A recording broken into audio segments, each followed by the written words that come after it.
Welcome to Wall Street Unspun with your host, Peter Schiff. But it's a giant bubble in search of a pin, and it's going to find one. Are you confused with the ups and downs of the economy and what it means to you? Don't believe the propaganda, and that's what it is. When you're listening to an analyst on a lot of these popular financial shows, you're not getting investment advice. You're getting propaganda. Get ready to untangle the web of misinformation provided by the mainstream media. These firms are trying to sell you stocks. Their real clients, their banking clients, are trying to get rid of stock. And now, here's your host of Wall Street Unspun, the president of Euro Pacific Capital and a licensed broker with a passion for truth. It's Wall Street Unspun with Peter Schiff. Hi, everybody. It's Peter Schiff once again coming to you live on Wednesday evening, 8 p.m. Eastern Time, 5 p.m. Pacific Time for another episode of Wall Street Unspun with midweek market outlook. A lot of stuff happening in the last week. A lot of stuff happening in the markets, economic numbers. We'll get to all of that right away. I will be taking your calls live, as I always do. 888-678-9597, 888-678-9597. I will be heading up to Las Vegas this weekend. I am speaking at a conference there. I'm not sure how many of you are going to be attending. I forget who's hosting it. I think it is. I forget whether it's open to the public or not. I'm trying to see on my website if it mentions it. Yeah, it's the Wealth Masters International Wealth Conference at the Paris Hotel in Nevada. So if anybody is coming there, I look forward to seeing you. I'll be there for a couple of days. It's a quick trip. I'll be back by Tuesday. I will be back. I won't be able to do next week's show, I don't think. I might be able to do part of the show, but I'm sure we'll have a great guest host. I have to speak at one of the local town hall meetings as part of my candidacy Schiff for Senate campaign. I spoke last night to the Weston Town Hall, which is actually where I live. The day before I was in Reading. So there's this one, I forget where I'm speaking next Wednesday, but they only have their meetings on Wednesday nights. So there's no way I can meet with this town council and do my show. I got to do what I got to do right now. The stakes are high. I got to win this U.S. Senate seat. It's important not only to Connecticut, but to the entire country. And I'm going to talk a little bit about Chris Dodd again before I take your calls, because he's in the news quite a bit the last couple of days. But we really have to get this guy out of the Senate. But, more than that, more than just getting rid of a corrupt politician, we need to replace him with somebody who isn't a politician at all, because this country is in serious, serious trouble. And it's going to be tough work getting out of this hole. But I am willing to lead the way, and I can do that with your support and your help for this candidacy at shiftforsenate.com. We have been having problems with the new website. There are a lot of cyber attackers on that. We had the money bomb last week. If anybody tried to donate to that money bomb, they might have had a problem because the site was down most of the day due to these attacks, these cyber attacks. A number of people, we did raise about $65,000 on that money bomb day, but, if you try to give and you couldn't, go there again. The site still goes down. There are still some problems, and we're still getting the bugs out of the new site. But I think the new site is much better than the old site, and once we really update it, get the rest of the bugs worked out of it, fix it up, hopefully within the next week it'll be all totally revised and finished. But I think we did a good job on it. But we do need to get some more money, and I promise, we will be getting to the volunteers. We're still building out the database program for the volunteers to help with the voter, get out the vote or raising my awareness among Connecticut voters, as well as the fundraising. So make sure that your name is you're signed up to be a volunteer on the Schiff for Senate website. I could use your support. Probably more than your money. I need both, but the volunteers are going to be key. We're going to have a lot of work to do, but if we all pitch in, then I think we can prevail. And we've got to. The stakes are very high, and we have to do this. Anyway, pulling back to the markets, gold made another new high. It pretty much makes a new high every day at this point. The futures are trading above 1,100. Spots right about there. The dollar index made another new low for the year today. It's not quite a new record low, but we're not too far away. The dollar index now is about 75. We need to crack through 71, around 70. My guess is that we could do it before the end of this calendar year. And then, next year I think will be abysmal. I think that, the financial crisis has passed. The currency crisis is the next one coming, and the currency crisis is going to be much bigger than the financial crisis. In the financial crisis, we were worried about losing money. In the currency crisis, it's going to be our money losing value, and that is going to be far worse. I just read a story tonight, more out of China, looking at moving away from a dollar peg towards looking more towards a basket of other currencies to guide the value of the RMB. Look, this is all happening. I'm sure last week I spoke about, I think it was before last week's show. Now I can't remember. The Bank of India bought 200 metric tons of gold from the IMF. I forget when they did that, if it was before or after last week's show. But that's, again, another sign that foreign central banks are buying more gold. I know I always said that on this radio show when the IMF first announced it was going to sell gold. I thought, that's not bad for gold. There's going to be plenty of foreign central banks, China, India, that'll snap it up, and that's exactly what happened. And I wonder who's going to buy the other half. I mean, if the IMF had a brain, they wouldn't sell any more gold. They look to hold on to it, because ultimately it's the countries with the most gold that are going to do the best. We're still holding on to a lot of gold as the United States. I hope we're not foolish enough to sell it, but you never know. We might just end up going that route when we find it harder and harder to actually borrow money from abroad. The government might be foolish, like other governments have been, and sell some of our gold. Let's hope that I can get to the U.S. Senate, and if there's any way I can prevent that from happening, I will. We need every ounce of gold we have. We should be buying more on the open market right now. We are going to need it, and need it badly. Looking at the gold stocks, the HUI, the index, the HUI made a new 52-week high today. But again, I've used this comparison before, but let's bring it up again just to go over the market dynamics. When I first wrote Crash Proof, when it came out in February of 2007, the HUI index was around 350, 350. Now, today it's 450, so it's up, 40, 50%. So, part of my three-pronged strategy in Crash Proof was to buy physical gold and gold stocks. And of course, gold has gone up as well. But now gold stocks are up about, 40, 50% since my book came out. Whereas when my book came out, the Dow Jones was at around 1,250. The Dow Jones is down 20%, whereas gold stocks are up 40 or 50%. But of course, during the collapse of 2008, the gold stock index got as low as about 150. So if somebody bought it when my book came out at 350, and in October of 08 it was down at 200, 150, they were down 60, 70%. And at the time, people were being very critical of me on the internet, on various blogs, for having recommended gold stocks and claiming that my portfolio was crash proof. And see, people who bought gold stocks, their stocks crashed even more than people who bought just, plain vanilla, S&P Dow stocks. And while that was true in 2008, where are we now? Well, today at the HUI is now more than tripled from where it was a year ago to within 8% of its all-time high. So what did that paper loss mean?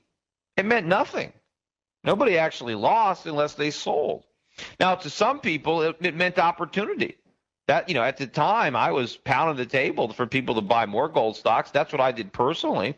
I had a lot of my own portfolio in gold stocks, and I took a huge hit. My portfolio was down big in 2008. But you know what? I'm actually better off personally because that happened. Because I bought more of these gold and silver stocks in late 2008. I had that opportunity because of that collapse. And now I have an even better gold portfolio and silver stock portfolio because of that decline. Now, obviously, I was surprised by the extent to which gold stocks dropped. I mean, I didn't anticipate it, but I think I reacted properly. But the people who wanted to say that my book's advice was wrong because the market crashed and my gold stocks crashed too, they missed the point that my recommendations, again, and as always, have to do with what's going to happen in the long run. And the economic collapse that I predicted in Crash Proof has barely happened yet. It's gotten started, but it hasn't ended, because in the end of the collapse that I predicted, we have the currency crisis that we've avoided thus far. We have the big drop in the dollar and a run up in gold. So when that real crash plays out, I fully expect gold stocks to be much, much higher than they are today, as with the price of gold. But the fact that there was a temporary correction in the price of gold in 2008 doesn't mean anything. And that's true for all types of investments. I mean, the gold stocks have actually come back more than most of my non-gold stocks. I mean, there are plenty of stocks that I've recommended to clients that are higher than they were, that are not gold stocks, that are actually higher than they were before the collapse of 2008. The majority of the stocks that I recommended that weren't gold stocks are still lower than they were. There's a few that are still much lower.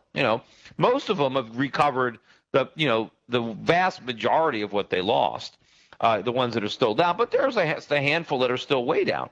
But the verdict, it's too early to have a verdict on a long-term investment strategy when you're only looking at things from a relatively short time horizon. But when you lengthen that time horizon, let's take a look at gold stocks.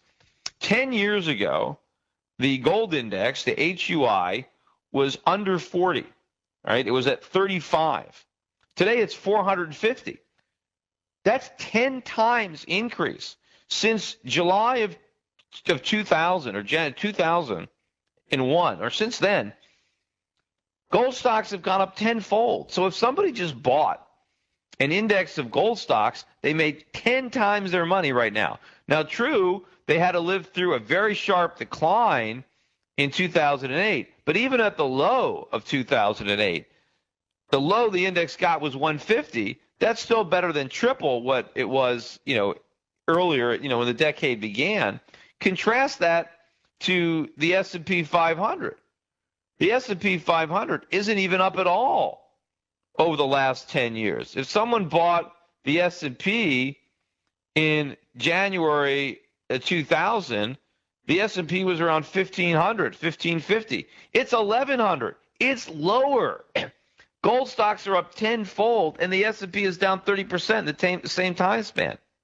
Now, obviously, the people who were in the S&P, they didn't have as big a pullback in 2008 as people who were in gold stocks, but that's because they didn't make nearly as much money as the people who were in gold stocks in all the years leading up to 2008. So that's why there was heightened volatility. So there were people who were looking at how gold stocks did with a microscope, because they just looked at how they did in 2008 and said, gee, these gold stocks came down a lot.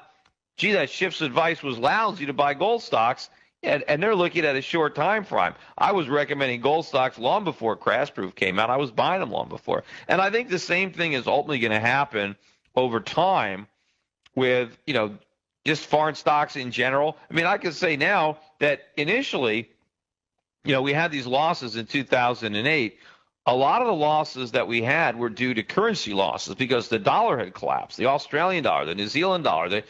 These currencies had gotten clobbered, and a lot of our positions were down 30 or 40% or more simply on currency translations, having nothing to do with stocks. All of those losses have been recovered. The currencies have regained pretty much 100% of what they lost in 2008 and early 2009. So none of those currency-related losses exist anymore. The only losses that exist are losses that were purely a function of the stock going down.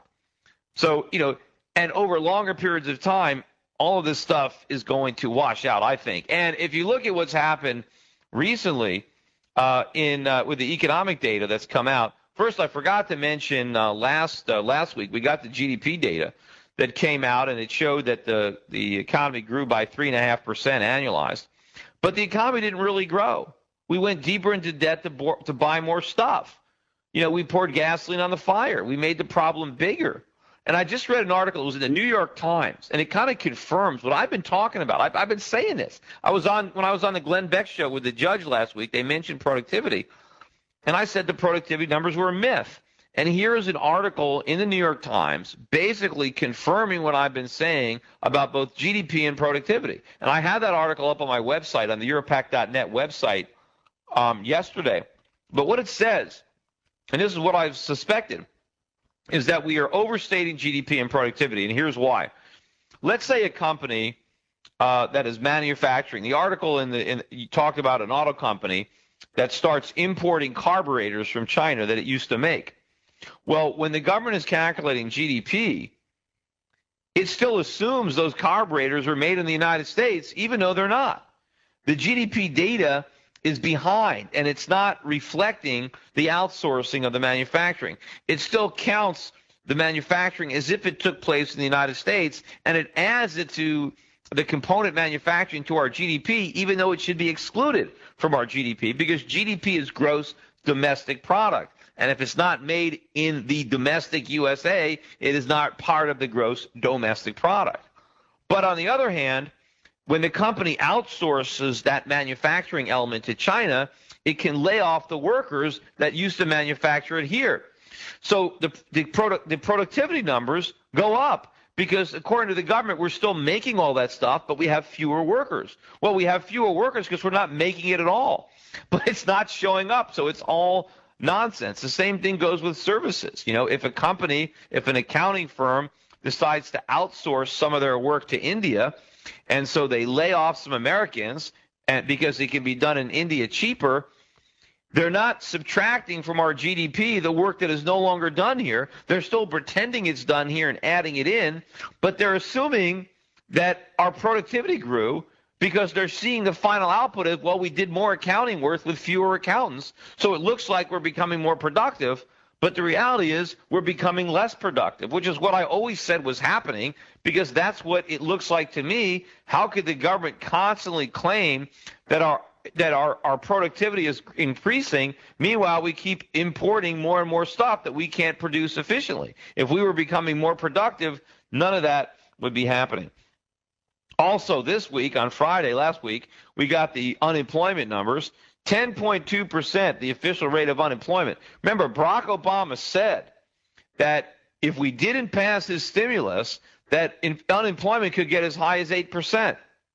Well, we passed this stimulus, and it's 10.2%. It's even higher with his stimulus than he said it might get if we didn't have it. You know what? Maybe if we didn't have the stimulus, unemployment would only be 8%, right? But now it's 10.2% and rising. And, of course, the official unemployment rate now, the real unemployment rate, where they count the temp part-time guys, the guys that want to work full-time but are settling part-time while they're looking, and the guys that want to work but have just become so discouraged that they're not even looking, that unemployment rate is 17.5%. 17.5%. That is a lot of people who want to work but who are not working. And it's only going to get higher because of the stimulus. The more they stimulate in the long run, the worse this is going to get. And that is why, you know, the dollar is weakening and hitting new lows, and gold is hitting new highs. Also, before I go to the phones, let me talk about Chris Dodd. He is out. He was out yesterday. He is all over the media now, going on television, talking about how he is going to come to the rescue and rein in the Federal Reserve because the Federal Reserve dropped the ball and they did a lousy job of regulating. Who is this guy kidding? I mean, first of all, I agree with him on the Fed. But, I mean, this is the pot calling the kettle black, right? He was the chairman for a couple of years anyway, of the banking committee, and he sat on the Senate banking committee. All of this stuff happened under his watch as well. He was regulating the mortgage industry. He was getting sweetheart deals from Countrywide. He was getting money from Fannie and Freddie and the rest of Wall Street. He was bought and paid for. He was every bit culpable in the financial crisis. It's not just the Fed. And in fact, if the Fed tried to do anything a few years ago to rein in all the excesses in the mortgage market, I'm sure Chris Dodd would have been there to prevent it from happening.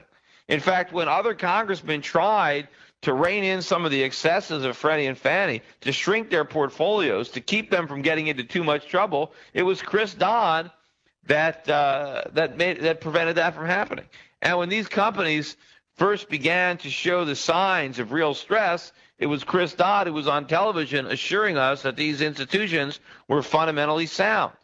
So for him to go out there, for him to be the one that criticized the Federal Reserve, I mean, talk about hypocrisy. But also, his plan is lousy. First of all, part of his plan is they're going to strip the Federal Reserve of powers and invest those powers in 4 newly created government agencies. Well, first of all, I want to strip the Fed of those powers because you know what? It doesn't even have those powers. It usurped them. The things that the Fed has been doing, it doesn't even have the authority in the Federal Reserve Act to do. So let's just take the powers away from the Fed. But no, Chris Dodd wants to formally give those powers to 4 new agencies that will use them in even more oppressive fashion and do even more damage with those powers than the Federal Reserve.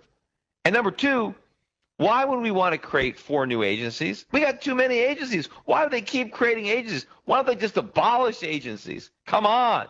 Why do we have all these agencies? You create these agencies. This new bill that creates these agencies is 1,200 pages long.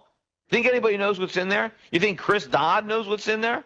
Remember, he's the guy that put the bonus provision in for AIG and then claimed he didn't even know it was there, even though he put it in. He obviously doesn't read this stuff. Who knows what's in these bills, and who knows what's going to happen once these new agencies are created? How much damage? This is like, these agencies are like cancer cells on the body of our economy, and they're going to grow, and they're going to disrupt the workings of the economy. I mean, 4 new agencies. What can these guys do? I mean, one of them is going to be a consumer financial protection. We need protection from the government. We need protection from Chris Dodd. We already have a consumer protection. Now we need consumer financial protection. I mean, this stuff is all ridiculous. We're going to have a systemic risk regulator. The government creates the systemic risk. Why don't we just stop creating the risks? Then we won't have to worry about regulating it. Why don't we let the free market work, and then there will be no systemic risk? Part of the problem with this, they're entrenching these too big to fail companies where they should have let them fail. But I'm sure what is going to happen with this new regulation on the financial industry is probably going to end up making it much, much harder for smaller banks or for smaller brokerage firms like mine to stay in business, because all these new agencies are going to have all kinds of new regulations that are going to get interpreted by the FINRA, by the SEC, and then they're going to write regulations to enforce it, and it's going to cost all kinds of money, and it's going to make it less and less, more and more difficult for small firms to stay in business or to even come into business. I've already said many, many times that if the regulations in the financial industry that exist right now, I'm not talking about the new ones that are coming, but the ones that are already here, the ones that came as a result of the Patriot Act and money laundering and the things with the mutual funds and Sarbanes-Oxley and the stuff that went on during the Internet mania, all of the mistakes and all the things that happened, all the problems and all the ways that the big major firms basically screwed their clients. And when the major firms screw their clients, there's new regulation, but the major firms, they don't care about that new regulation. It doesn't hurt them. They're huge. They have economies of scale. They have entire departments. They have no problem. In fact, they love all that new regulation because you know what it does? It makes it very difficult for the smaller firms to compete with them. It makes it easier for them to buy out these smaller firms because the smaller firms are drowning in a sea of regulation. And it also makes it difficult for young people to start their own firm. And as I start out by saying, if all the regulations that exist today existed back in 1996 when I was starting Euro Pacific Capital, I never would have got it off the ground. There is no way I could have started this company and been an independent broker if I had to comply with all the rules and regulations that exist today, because I couldn't have afforded it. I can afford it now only because I've already grown to the point where I have enough revenue and enough economies of scale that I can afford it. I can't afford it as easily as these huge firms, but I can afford it. I never could have afforded it when I first started. And wouldn't that have been a shame? I think I've done a very good job over my career. I think most of the things that I've done and the advice that I've given people, I don't think I would have been allowed to dispense this advice if I had to give it through a major Wall Street brokerage firm. They would have, put restrictions on what I could say and the advice I could give. And I think the public would have been disturbed because my voice wouldn't have been out there. I wouldn't have been able to write, my book as if I was working for a major brokerage firm. They wouldn't have let me do it. I wouldn't have been able to go on television. People wouldn't have had my alternative strategy. They wouldn't have had, my advice on what to do, right? They would have just had the advice of the major firms. And who knows? There could be another young guy that's got some great ideas that wants to start his own firm, but he can't do it because it's too damn expensive because the government has made the barrier to entry so great by making the regulatory bar so difficult to jump over. Anyway, let me go to the phones. We've got people that are patiently waiting. Actually, let me skip to I have a couple of international calls, so let me take them quickly. First one is Matt, who's holding on from Korea. Go ahead, Matt. Thank you, Peter, for taking my call.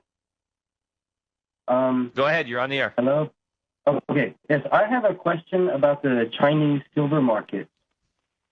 Because the Chinese have been encouraging their people to buy silver, and I've seen their infomercials all over the Chinese television about how easy it is to buy silver. And I was kind of curious if you knew how a non-Chinese person such as myself could get in on that, since I'm living fairly close to China.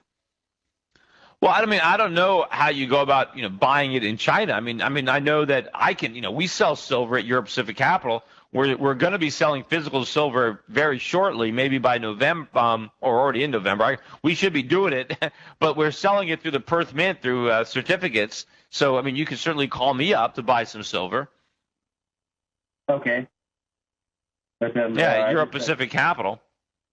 All right, and I'll just write down the number now. Yeah, well, I doubt the 800 number works, but you can call. I think you can call the California office 949-863-9500. Directly. That's in Newport Beach is where we do most of the Perth Mint. 949-863-9500. And okay. talk. And we can. You can get some silver and have it stored there in Australia. All right. Well, then I may do that because it's very, very hard to get silver here in Korea because they put so many taxes on it. And when I ask about getting silver bullion bars, it's sort of an odd request to them. And it will be very easy to do it.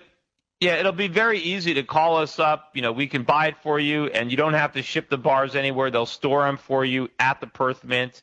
And so it's very convenient. It's a very low cost way to buy and have stored for you silver bullion. Okay. All right, Matt. Well, thanks for the call. I may do that. Thanks, Peter. Thanks. Yeah, really quickly too before I take the last call. I mentioned on my video blog a couple days ago on my YouTube channel a video that I watched where a guy was trying to sell a 1 ounce Canadian maple leaf on the streets. Kind of in a beach town, a relatively affluent community in California. And what struck me about the video is that every person that was asked to buy the coin, nobody wanted it. Nobody wanted to buy this coin. He was trying to sell it for $50, $1,000 worth of gold for $50. And some people commented that, well, I was missing the point because people didn't want to buy it because they didn't think it was real or they thought it was stolen. And I first thought that would be the case when I started watching it, except nobody said that. Nobody asked him, well, how do I know it's real? Or what if you stole it? How could you be selling? That didn't even come up. People just weren't interested. And when the guy asked one person, why don't you want to buy this gold coin for $50? He said, well, how about $20? And he says, no, I don't want to buy it. And the guy said, well, why don't you want it? And he said, well, I don't need it. I don't need it. He doesn't need money. He doesn't want to pay $20 for $1,000. Nobody needs gold. You need the things you can buy with gold because gold is money. But people don't realize that. And, of course, the Canadian maple leaf is the single most recognizable gold coin in the world. It's a 1 ounce coin. If you've ever seen one before, you know what they look like, right? There's mill marks on the edges. You can feel it, the weight, the sound it makes. You can't easily counterfeit a gold coin. It's a lot easier to counterfeit paper money, right? I bet if that guy was selling $100 bills for $50, he would have got plenty of takers. But the key to me is nobody recognized the coin. No one had ever seen one. They don't know what it's like. People who are trying to say that this is a gold bubble, they are clueless. I remember, if you want something funny, I wrote an article. You can search it online. It was back in 2000 and maybe 3 or 4 when gold first hit 400 or something, and people were talking about a gold bubble. So I was saying, crazy, there's no gold bubble, and I wrote like a top 10 signs, like a David Letterman, of a gold bubble, and it was kind of funny. It's on there, but people have been talking about this gold bubble. It's too high since it was $400 an ounce. Meanwhile, it's almost tripled 400, and people are still saying the same thing. Meanwhile, no one owns this stuff. No one knows what it looks like. Believe me, before this market peaks, everyone's going to know what a 1-ounce Canadian maple leaf looks like. Anyway, next call is Mark in Saudi Arabia. Go ahead, Mark. Hey, Peter. Thanks so much for taking my call. My question is about Japan. Jim Rogers, I guess, has noted that the new Japanese PM is making some free market pledges. And so my question is whether you see Japan leaving maybe fiscal Keynesianism and maybe going back towards more of a free market, or what do you think about that? Yeah, I think that is the direction that they're going to go. I mean, they've tried this Keynesianist stuff, this stimulus and government interference for 20 years now, and, it has had abysmal results. So I think that all of the Asian economies are going to try something new. And I think what's really been holding them back has been their reluctance to let the U.S. dollar collapse. And I think that has cost them dearly, because that's really behind their low interest rate policy, because they're afraid to allow the dollar to collapse. And once they overcome those fears and realize that letting the dollar collapse is much better for their economies than, having to bear the burden of propping it up. I think that whole region, I mean, as I said, I am the most bullish on Asia as an economic region, as where you're going to see the most increase in wealth and living standards. And also, to that extent, the emerging markets and the emerging economies of Southeast Asia. I think you're going to see dynamic growth, which is why, we have money invested in those economies. Okay, great. Well, thank you so much. I'm a client. David Garamone is my broker. He's a great broker. So thank you very much for what you do. All right, thanks for the call, and appreciate all the way from Saudi Arabia. We've got 2 international calls today. All right, let's go back stateside. Next up is going to be Max in Wisconsin. Hello? Max, are you there? Yep. Hey. Hi. How are you? Good. My question is kind of off topic, but it's about Warren Buffett.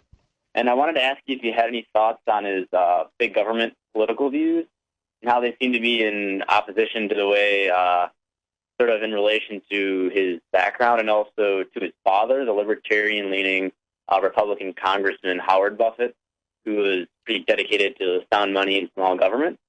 And we know that Warren says he looks up more to his father even than to Ben Graham. And so it's sort of just confusing how this all fits in with his sort of current left-leaning political views. And I was wondering if you had any thoughts on that.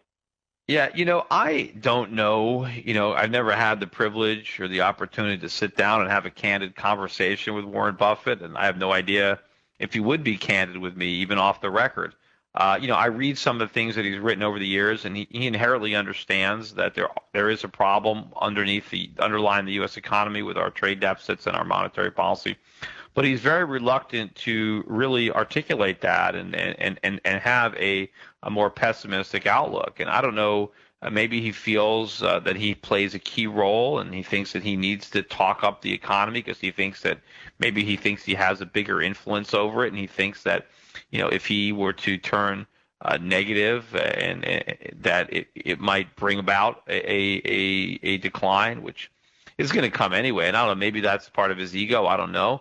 Also, I think he wants to be liked.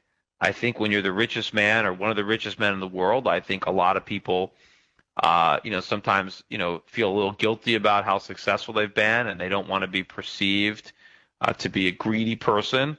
So they try to make up for that by being very liberal in their views. So they feel like they're for all the social programs, and I think there is a lot of that type of guilt that a lot of people have, and and just wanting to be liked, wanting to be popular, and a lot of times taking a conservative free market stance is unpopular.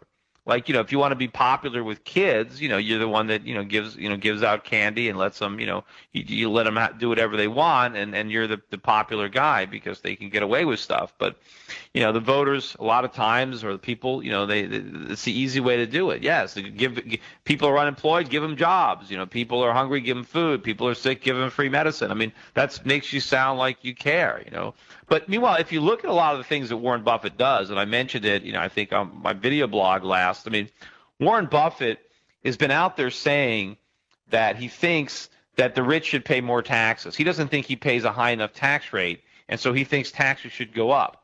Well, there's nothing that stops Warren Buffett from writing bigger checks. I mean, you can give the government extra money when you fill out your tax return. You can just write a check whenever you want. Just say, here you go, put this in the Treasury. So if he feels guilty about not paying enough taxes, nobody's stopping him from doing it, yet he doesn't do it. And what's interesting is Warren Buffett is trying to bid for these tax losses that the government is apparently selling that belongs to Fannie Mae, or which they should just destroy, because it's stupid for the government to sell a tax loss, because that's like selling, a dollar for 80 cents. I mean, why should they do it? But apparently Warren Buffett wants to buy those tax losses to reduce his taxes, and he says he's been buying tax losses for the last 25 years, so he's actively going out of his way to reduce the taxes that he's paying through Berkshire Hathaway, while he's out there saying that he thinks his taxes should be raised. So, there's a lot of hypocrisy in that type of attitude. I mean, I wish he would have a little bit more integrity and courage to come out and say what I think he really believes, which is that we should abolish the taxes on corporations completely. Abolish taxes on interest and dividends. And, he knows that. He knows where capital comes from. He knows where growth comes from. I mean, he just bought this Burlington Northern, and he's saying he's betting on the U.S. economy. Right. If he was betting on the U.S. economy, he'd be buying a major retailer, or he's not doing that. And, of course, he's not betting on the phony bubble economy that Barack Obama is trying to revive with his stimulus. He's betting on inflation. He's betting on exports. He's betting on raw materials. That's why he's buying a railroad. And I think he's buying that railroad because he really would rather buy offshore, but the companies aren't big enough for all the money he's got to spend. He's trying to get rid of his dollars because he knows they're going to collapse. Yeah, it's really interesting. It's just like you're saying. I'm very kind of torn, trying to figure out sort of what he's really thinking. He's got this reputation for being so honest, but it seems like there's definitely two very different things in how he sort of behaves and then what he says. So yeah, I mean, look, you don't know. I don't know. I mean, you can be very smart in certain areas, but still be a liberal. Look, Einstein was a socialist too. I think it was funny. I did this. I was on this TV show in Australia recently, and the interviewer, as we're questioning, he says, are you saying that Barack Obama is a closet socialist? I said, I'm not saying he's a closet socialist. He's not in the closet. It's obvious what he is.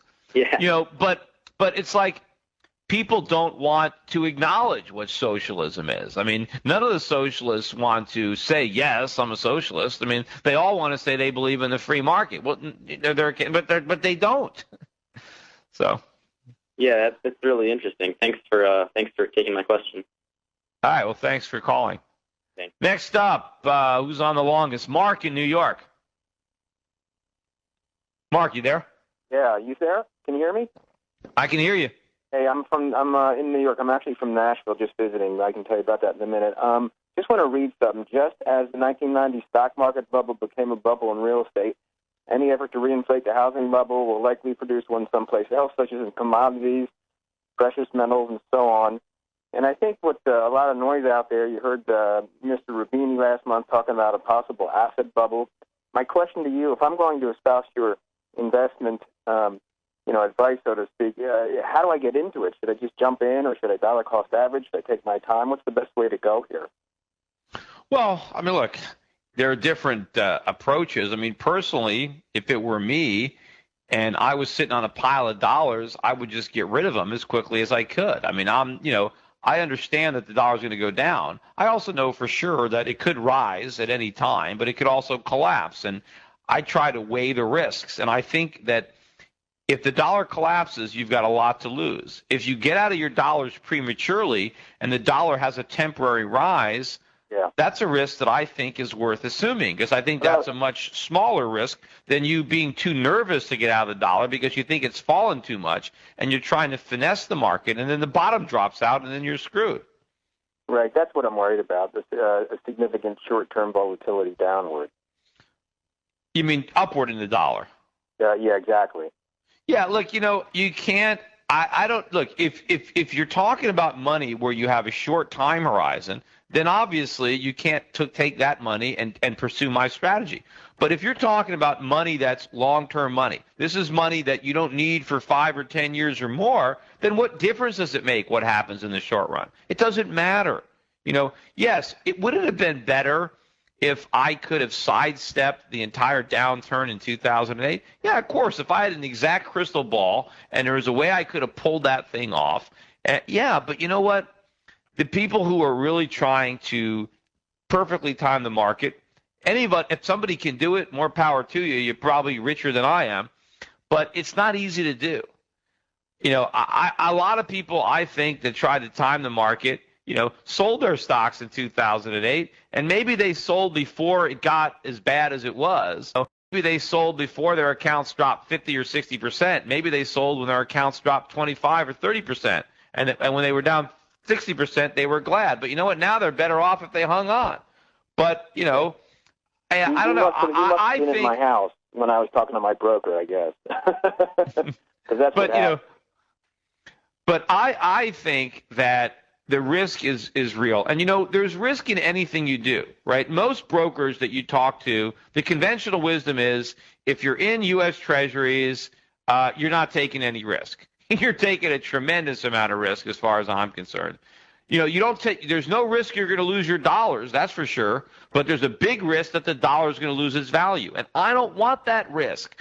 I would rather own foreign currencies, foreign stocks, precious metals, and run the risk that in the short run, the dollar gains some value. Because I'm not worried about the long run. I know I own real things, and I know I own currencies that are going to go up against the dollar. Because the dollar can't rise in the long run. Look at what we're doing to it. We've got 0% interest rates. We're printing money like it's going out of style. And as if problems weren't bad enough, we're about to have 4 new federal agencies to overregulate the economy. We're about to have socialized medicine and maybe cap and trade. I mean, this is a prescription for complete economic Armageddon. How can the dollar possibly rise against all of that over the long run? I mean, it can rise in the short run. Sure, anything can happen in the short run. But, it ain't going to happen over the long run. I'm convinced of that. So my strategy is always geared towards the long term. Just like I showed with those gold stocks. Over the past 10 years, gold stocks are up tenfold. They've been very volatile. But you know what? Does the volatility really matter? I mean, the fact that they're up tenfold in 10 years, the people who got in 10 years ago, 9 years ago, 8 years ago, they're doing really, really good. They're really well. So I think that's what you have to have, that frame of mind in what is my account going to be worth 10 years from now if I take all my dollars and I put them in foreign stocks or other currencies. Where do I think I'm going to be 10 years from now? I think people will be way ahead of the game regardless of what happens in the next year. Well, I appreciate it. That's a great answer. By the way, what I'm doing in New York is I have a meeting tomorrow with Gary Bell in your office to discuss one of your managed accounts. Okay, so, fantastic. Yeah, the managed account program is brand new. We have Euro Pacific Capital, asset management we're doing. And as opposed to just the commission brokerage accounts, which we have been offering in the past, we're now managing money. This is the first time I've ever managed money. Although we have our mutual fund, the China fund is actually up better than 11% now since we first started it. What was it? A couple of months ago. It's at $11.23 a share, It first hit the trading at $10 a share, so it's up, $1.23. It's EPHCX, and that's a mutual fund that's purely just China, and that's sold by Prospectus. So if you're interested, talk to a broker. But that was my first foray into a managed environment, and now we have our managed accounts where you'll actually be giving me discretion to buy and sell stocks on your behalf, and hopefully, we'll see if my skills in that area help clients to achieve a better performance using a managed account than a traditional brokerage account. Well, I'm looking forward to the meeting. I don't think he'll like me, though, because my hotel's going to turn off the water tonight, so I'm going to look like I just got out of bed tomorrow morning, but what can you do? Why would they do that? The city's doing some maintenance, and there's this sign on all the hotel doors. Your water's going off. It won't be on until 8:30. My meeting's at 8 o'clock in the morning. So, well, shower tonight. I'm going to. Take a shower tonight. All right. Listen, well, hey, welcome aboard. Welcome aboard, and thanks for flying up. See you later. All right. Next call is going to be Brian in Indiana. Hello? Brian, you're on. Oh, hi, Peter. Thanks for taking my call. I had a question about gold. I saw Joe Terranova on Fast Money answering an email about gold and what it would be like, how to take advantage of the rising interest rate environment in the future. And he basically told us, answered the question that, you short stocks and you short gold and things like that. But then at the end, he said something about that if interest rates rise rapidly, then he said you would look for gold to rally. And he didn't really explain what he meant by that. It sounded, I just wondered what your take on that would be. Well, my guess is he's probably talking about long-term interest rates, kind of rising because of a weak dollar or inflation expectations. And from gold's perspective, right, the interest rate that matters are real rates, not nominal rates. So if inflation is running at 10% a year and interest rates are 8%, interest rates are still negative 2% real, even though the nominal rate is 10%. So in a 10% inflationary environment with 8% interest rates, you'd want to own gold. But if we had, 4% interest rates and 1% inflation, then you'd have 3% real rates. So even under a lower rate, that would mean that, Treasury debt was a more attractive, competitor to gold. So that might be the environment he's talking about. My guess would be if the Federal Reserve were to aggressively raise short-term interest rates right now, that would bring the price of gold down. I'm confident that if the Fed all of a sudden, raised rates big, that gold would go down. But I don't think it would stay down because ultimately higher interest rates are going to crush this phony economy. Our economy only exists in this stage, that the way it is, because rates are so low. You take away that low rate and the whole economy built on those low rates collapses. All the banks that were bailed out will fail again. The real estate market will get crushed. And so as that plays out, the dollar will come under even more pressure. And then the bet is, if the Fed starts to raise rates and the economy rolls over, is the Fed going to slash rates again? Are they going to say, oh, no, here's a new recession, let's bring rates right down, let's abort those rates? If they ever did that, look out the way. Gold prices will just go absolutely ballistic.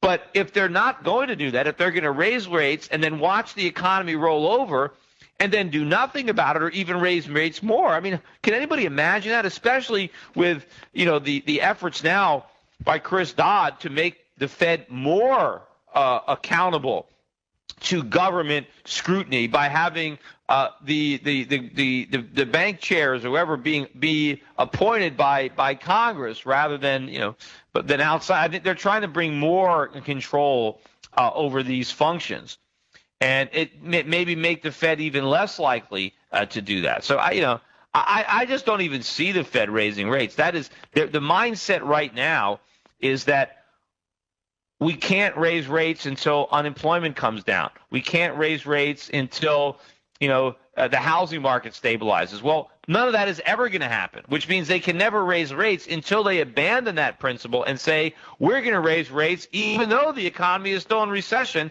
and even though it makes the recession worse. Now, I don't know when that's going to happen, but I don't see it happening anytime soon. Yeah, so the Fed's kind of in a catch-22, and either way, the gold's probably going to go up anyway. Is that what you're saying? Pretty much. Yeah, I think so. And that's why I want to buy it. I don't even know why it's still so low. To be honest, I don't know how gold is still only $1,100 an ounce. I mean, it should be a lot higher. Given what we've already done, it should be a lot higher. And when you factor in what we're gonna do, it should not be under 2,000. It should be. In fact, most commodities have had taken out their 1980 high. Gold hasn't done it. Look at silver. Silver hasn't even made a new high from 2008. Neither have gold stocks. So, I think we still have a long way to go in the metals. I think we have a long way to go in these gold stocks. Well, thanks for taking my call. Thanks for calling. Uh-huh. Yeah, just a reminder, of course, whatever I say on this show about the markets, about precious metals, or about, stocks in general, it's all my opinion. I could be wrong. You got to decide for yourself what you want to do, whose advice you want to take, what risks you want to be exposed to, and what risks you want to try to guard against. And, we can help you make those decisions at Euro Pacific Capital. You can talk to one of my brokers to get a better understanding of investing in foreign markets, investing in precious metals, what the risks are, what the rewards are, and weigh it against the alternatives, and then make an informed decision as to how best to safeguard your assets and invest for the future. And remember, to get that information, and call up and talk to one of the brokers. They're there. They're in their offices, 800-727-7922, 800-727-7922. I think there is a real threat right now to the dollar. I don't think there is a lot of time. I think it's better to be early than late, even if meaning early means that you're temporarily down. And I don't know. Yeah, there could be. The dollar's gone down so much. Stocks have gone up so much in the last year that they can easily fall. The dollar can easily rise. But I wouldn't let that potential deter me from acting based on what I'm confident will happen over the long run. Hey, no more calls. We got two people on hold, and I want to get the last two calls. John in Ohio. Go ahead, John. Hello? Yes, John, go ahead. You're on the air. Hi, Peter. Thanks for taking my call. Peter, my question is regarding gold mining and the advancement of gold mining over the past 100 years or 50 years with all the modern-day mining equipment. The scarcity of it seems to be not nearly what it was hundreds of years ago, or maybe, in ancient. With all that new technology, and there seems to be, no shortage of new mining equipment and new mines being opened up, how does that affect the price? Let's say, there just doesn't seem to be a supply-demand issue right now, but, how does that affect? Sure there is. Gold is very scarce. Believe me, there have been very few major finds in the last decade or more. There hasn't actually been a lot of gold exploration going on over the last 10 or 20 years. We had a bull market in financial assets and paper assets and stocks, and there really wasn't much interest in gold mining and gold exploration. Gold is so under-owned. Hardly anybody owns gold now, compared to at one point in time where everybody owned gold, or practically everybody. The central banks, even though India just bought a bunch of gold is only about 7% of their reserves. That's tiny. Gold is only 1.5% of China's reserves. That is ridiculously low. So you have central banks around the world underinvested in gold in a big, big way. You've got individual investors around the world way underinvested in gold, and there's very little gold out there. Believe me, there's not a lot of supply. Yes, we do have more techniques and better techniques to try to mine it, but we're not going to be able to keep pace with the increase in demand, with the increase in population, the amount of paper currency in circulation. Gold prices have to go much, much higher. Now, eventually, much, much higher gold prices will mean more gold exploration and more gold supply come into the market. But, it can't happen overnight. It takes a long time to discover the resources and then mine them and get them out of the ground. And, just because the gold is in the ground, it doesn't mean it's there. I mean, when people are buying physical gold, they're buying actual coins that are mined, refined, and minted. And it costs a lot of money to get it out of the ground into the actual supply of physical gold that can satisfy the demand for all the people all around the world that want to save money, but they want to save real money that doesn't lose value, as opposed to paper currency that are being printed into oblivion. Gotcha. Well, no, I agree. Yeah, I think that makes complete sense. So, all right, I appreciate it. Thank you very much. Thanks a lot, John. Okay. Last caller of the day is going to be Robert in California. Go ahead, Robert. Hi, Peter. Thanks for taking my call. As the last caller last week, I thought I'd try and call in earlier this time, but I guess I'm still the last caller. Well, you made it. I made it, thank goodness. Hey, so last week I asked you to elaborate on deflationary pressures versus inflationary pressures. And specifically, I had a talk with my brother-in-law a couple of weeks ago, and he said that the commercial real estate shoe has yet to drop. And when it does, it's going to put a lot of deflationary pressures on the overall economy. Well, of course, as I've said before, we had an inflation. I want to know what that effect, or how that would affect the desire to own gold. Well, we have an inflationary boom, and it's followed by a deflationary bust. The deflationary forces are the correcting forces. That is the market correcting a mispricing of assets. Real estate prices are too high. They need to come down. We had too much credit. The credit is contracting. The deflationary bust is how the problems of the inflationary boom are corrected. So, yes, we have deflation. Deflation is the cure for all the inflation that we had. But we are not on a real monetary system. We are not on a gold standard. When you price things in gold, you will see the deflation run its course. You will see prices collapsing for real estate when measured in gold. But the problem is we have fiat money. We have paper money. And so the government responds to the deflationary forces where the asset bubbles are deflating, right, where asset prices are falling relative to commodity prices or goods prices. The government responds to that by printing money, by creating a huge new supply of dollars to try to fight off those forces. The government doesn't want real estate prices falling. The government doesn't want certain businesses going under. So the government tries to stop all that from happening with the one tool it has, and that's a printing press. And so the bigger the deflationary forces, the more inflation the government is forced to create to try to fight that losing battle, and you end up with massive inflation in terms of that currency, even though you're having deflation in terms of gold. Does that make sense? Yes. Okay, so gold is going to go up, right? Okay, because the government's going to print a bunch of money to try to artificially stimulate the economy, because the politicians don't want the deflation to happen. It happens anyway. You just can't see it because it's happening in gold. It's not happening in terms of the currency that they're running off the printing presses. There is deflation going on in Zimbabwe. Even though you're having prices, hyperinflation, you're having a zillion % a day, whatever it is, there is deflation.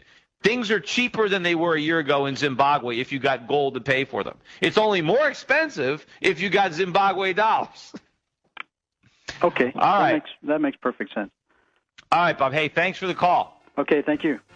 Anyway, that's it. We're in the last minute. Thanks to everybody for calling. Remember, next week I might not be in. I might be in towards the tail end of the show, but tune in. We'll have a great guest host. Remember to call up to your broker, 800-727-7922. To open up an account, learn about an account. Don't forget, buy Crash Proof 2.0. If you haven't bought your copy yet, Crash Proof 2.0. Also, How an Economy Grows and Why It Crashes. The book is almost done. We're starting the illustrations. It should be available for sale in April 2010. Look for that book. It's really a good one. And remember, shiftforsenate.com. volunteer and make a contribution if you haven't done that. The campaign is building up and building momentum, and I need your support. SchiffForSenate.com. Let's send Chris Dodd home and the rest of his buddies next. Anyway, thanks, everybody. Tune in next week. So long.